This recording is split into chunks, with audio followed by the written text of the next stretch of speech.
everybody, welcome back to the very second. My name is Benji Schaefer. I'm the second generation grain farmer here on this grain farm. And we are doing day 2 of planting. We're planting soybeans first this year. It's a little different for us. Usually we plant corn first, but we're going to try and do a little soybeans early this year, see if we can push some yield out of them, because last year we really struggled with the yield thing. But let's get after it.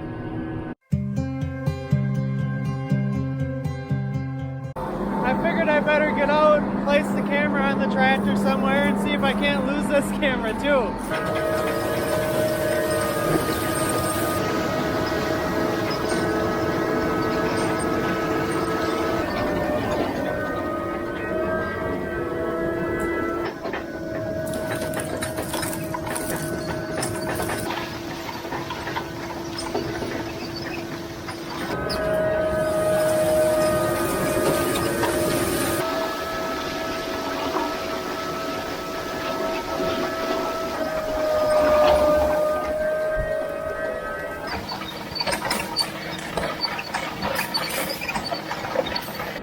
We just had a change in seed depth, so I'm going to get out and check some of that. Make sure that we're planting deep enough but not too deep so the seeds can't get out of the ground. I'd say that looks pretty good. I should probably explain what exactly it is I'm pulling behind me and sort of explain some of the technology on it. So behind me is a Case Age 2150 early riser corn planter. We bought it brand new last year, so this is our second year with it. We really like it. We like a lot of the technology, and so let me show you guys what it has to offer.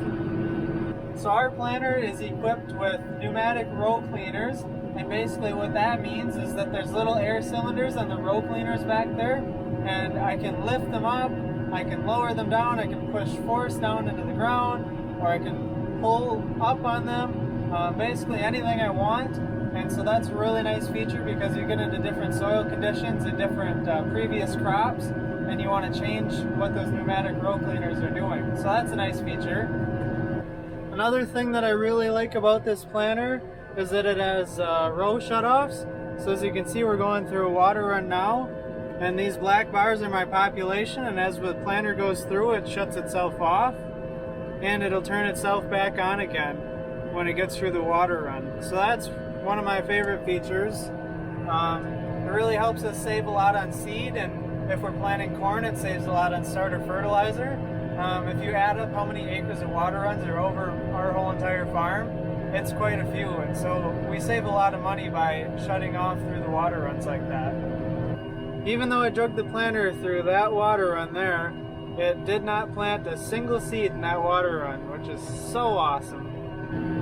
So another one of my favorite features about the planter behind me is that it has electronic drives for each one of the seed discs, and so that way each row is individually being driven. So this allows for things like turn compensation. When one side of the planter is turning faster than the other, it can speed up those outside ones and slow down those inside ones, so we get nice even seed spacing.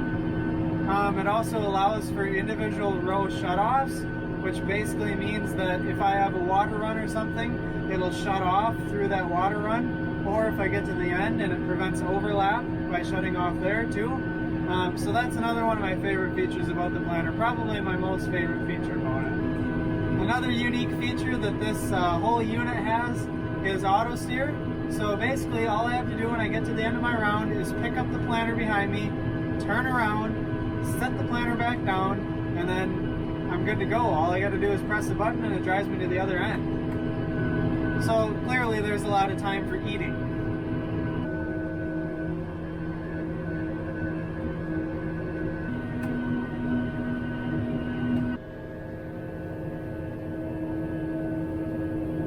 Got a little toasty in here, and rather than turning the air conditioner on, which is what the logical person would do, I just decided why not enjoy this tropical weather that we're having.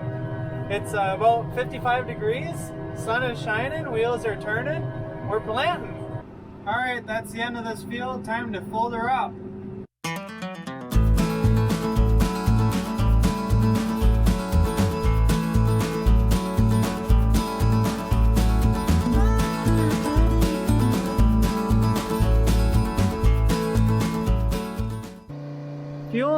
getting ready to hit the road. While I'm waiting for the fuel to pump, I might as well explain kind of how this whole planter thing works. So basically all the seed is stored in those big boxes way up there, and then they are then vacuumed to each individual row through this vacuum here, this big black thing. The seed is then vacuumed through this tube, and then it gets stored in this little box here. And then from there, it gets turned around by the seed disc here. It's vacuumed up against the disc, and this disc turns in here via this little electronic drive motor here, and that's what I was talking about earlier, how we can do variable speeds and shuts off and stuff. But this little motor drives this seed disc, which I kind of showed you guys earlier. And basically there's a little thing in there that knocks the seeds off the disc, and they fall down this what's called a seed tube. I don't know if you guys can see it, but it's this thing right here. So once the seed falls down the seed tube, it needs a seed trench to go into.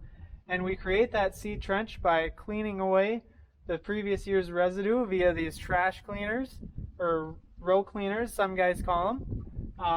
And then the seed trench is opened by these opener discs here, and the depth is gauged by these gauge wheels here.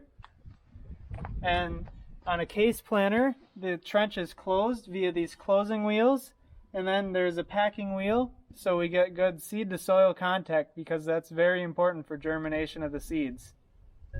Morning, guys. It is day two in your video, and it is day 3 for planting for us. I've got the seed tender behind me, if you can see maybe, and Dad needs some seed. It's right away in the morning, so I'm going to load him up, then reload the seed tender, then have Grandpa seed tender Dad the rest of the day, while I go out and get some tillage done with our turbo till in front of Dad, hopefully. So hopefully we stay on schedule, hopefully nothing breaks down. We're still limping along with the planter, but I think everything's gonna work good. We're planning on a good day, so cross your fingers with me. Hopefully everything goes good. Got the rear hopper. There's 2 hoppers in here, and there's 2 different hoppers in the planter, and we plant 2 different varieties at the same time, so we like to keep track of that. The rear always goes to the right side, so we're filling up the right side right now. Dad's up there now watching everything, making sure it doesn't overflow, and he's kind of got to push the beans around so they all fit in there. He's also adding graphite and talc, kind of a mixture. We add that just to lubricate the seed as it goes through the system, and to prevent static electricity from building up in the planter. What is it with these thumbs ups today? Thumbs ups? Thumbs ups? Thumb up? I don't know. But I gotta get this tractor fueled up, and then it's hooked up to the turbo till already, so we're gonna hit the road and go get some acres done. Worst spot about where that fuel tank is behind me is that there is no power nearby, so I gotta go grab a power cord wherever they are. I don't know where the closest one is. Please reach, please reach, please reach. There we go, filling her up. Putting on DEF. Let me explain what DEF is, I suppose, while I'm waiting. DEF stands for diesel exhaust fluid. We on our farm call it government juice. Basically, tractors and over-the-road trucks or any sort of diesel engine like that will use diesel exhaust fluid. Basically what it does is it kind of neutralizes the exhaust coming out of that pipe. Basically, it's 35% nitrogen, 65% water is all it is. And we're burning it with the fuel in the tractor, and basically it neutralizes the exhaust, so there's a lot less is the whole idea of this. There's less carbon emissions. Got it? We finally made it in the tractor. It's 12:30. It took all morning to get everybody set up and everybody loaded. We loaded the neighbors, I loaded the seed tender twice, I loaded Dad once. But Dad should be good to go for 160 acres today. Plus what he had in there, and I'm going to go turbo till in front of him if I'm in time, and we got a long 30-minute drive ahead of us, so now is a good time to eat my lunch, sit back and relax and enjoy the drive before I got to get back to work. Hello. Hello. Hello. Hola. Yeah, I don't know how slowing down quiet, but there Dad goes.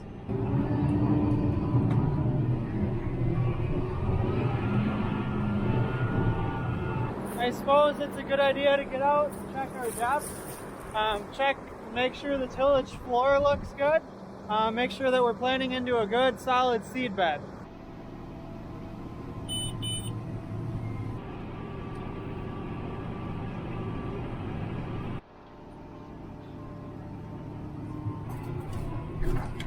Oof.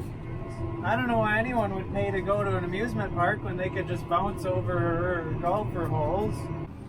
Okay guys, I just got out to check the depth and find a restroom, which is conveniently around that tire in case anyone's wondering. And when I was checking my depth, I found one of these guys. That's right, it's a worm. Everyone say hello to Henry. Henry is doing a great job out here. He's aerating the soil and making sure our roots have plenty of air to run through. So everyone say goodbye to Henry, he's going back to work. Henry's back to work. Okay guys, we just got to our fourth field of the day. This is by far the biggest one. It's 70 acres. As you can see behind me, it stretches for a long ways. This is easily our longest and most square field. It's about 70 acres, I don't know if I said that, but it's about 3/4 of a mile to the other end, and you can really make time on this.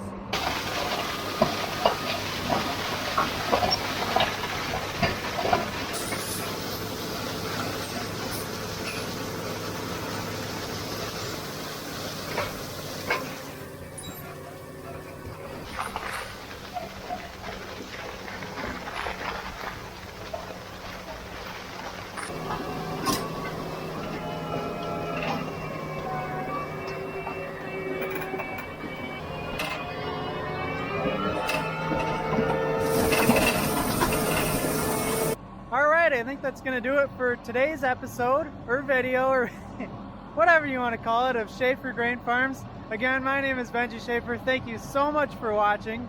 If you enjoyed the video, don't forget to leave a like and subscribe. See you in the next one.